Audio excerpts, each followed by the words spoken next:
Hola, ¿qué tal? Hoy vamos a meternos de lleno en un tema que parece simple, pero que, es de lo más complicado que hay, el famoso eje político de izquierda y derecha.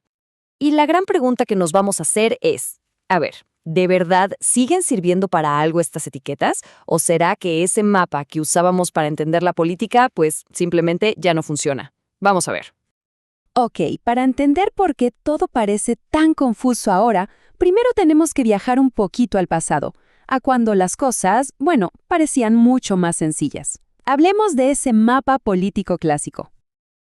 Por mucho tiempo la cosa era más o menos así, ¿no? Por un lado tenías a la izquierda, más enfocada en lo comunitario, en que el Estado intervenga más, en la igualdad. Y por el otro, la derecha, más centrada en el individuo, en el libre mercado y en la libertad. El gran campo de batalla, como ven, era la economía. Claro que la historia nunca es tan simple.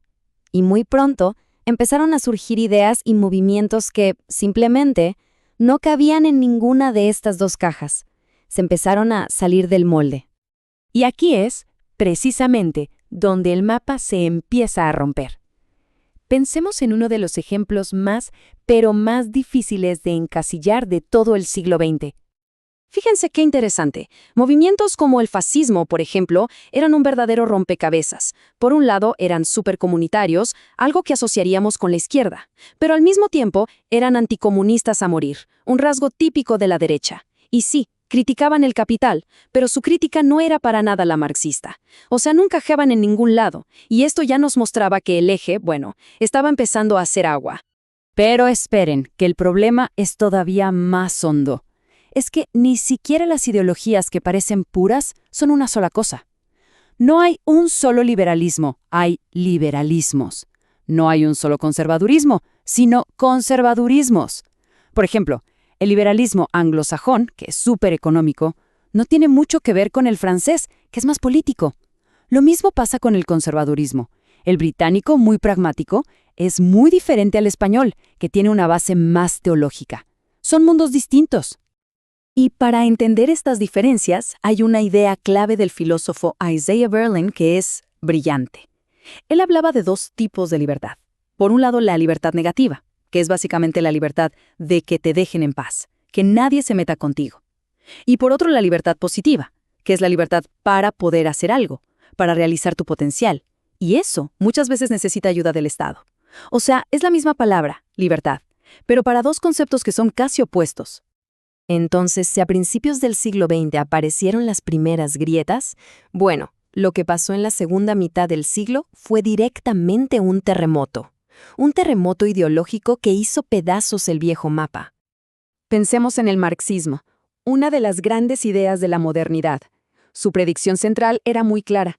Los trabajadores industriales, el proletariado, que eran explotados en las fábricas, se iban a levantar en una gran revolución.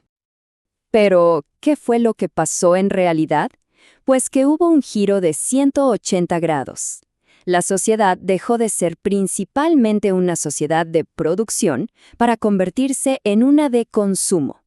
Y la clave del nuevo sistema ya no era acumular y guardar, sino todo lo contrario, consumir.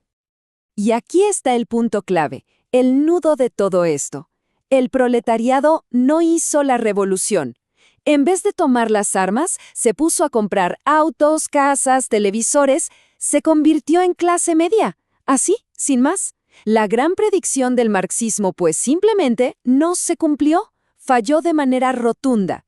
Y casi al mismo tiempo aparece otra bomba, el posmodernismo. ¿Y qué dice esta corriente filosófica? Básicamente que se acabaron las grandes verdades, las grandes historias como el liberalismo o el propio marxismo. Para el posmodernismo no hay una realidad allí afuera, objetiva, sino que todo lo construimos con nuestras palabras, con el lenguaje.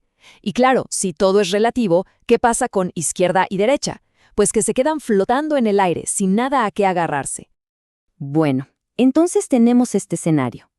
La lucha de clases económica ya no es el centro de todo. Y las grandes verdades están en duda. ¿A dónde se fue la pelea política? Pues, se mudó a otro campo de batalla. Para entender bien este cambio, necesitamos recordar rapidito dos ideas de Marx. Él decía que toda sociedad tiene una estructura, que es la economía, los fierros, las fábricas. Y por encima está la superestructura, que es, bueno, todo lo demás, la cultura, las leyes, el arte, la religión. Para Marx, esta superestructura era solo un reflejo de la base económica. Pero entonces, pensadores que vinieron después, los neomarxistas, se dieron cuenta de algo. Dijeron, un momento, si la revolución en la estructura no pasó, es porque la verdadera pelea no está ahí. La batalla se había movido a la superestructura. El nuevo frente de guerra eran las universidades, los medios, el cine. La cultura se convirtió en el verdadero campo de batalla. Y fíjense cómo esto lo cambia todo.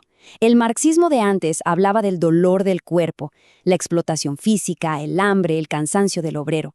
El nuevo enfoque, el posmoderno, habla del dolor de la psique, de la ofensa, de la herida emocional, de la identidad, del sentirse víctima.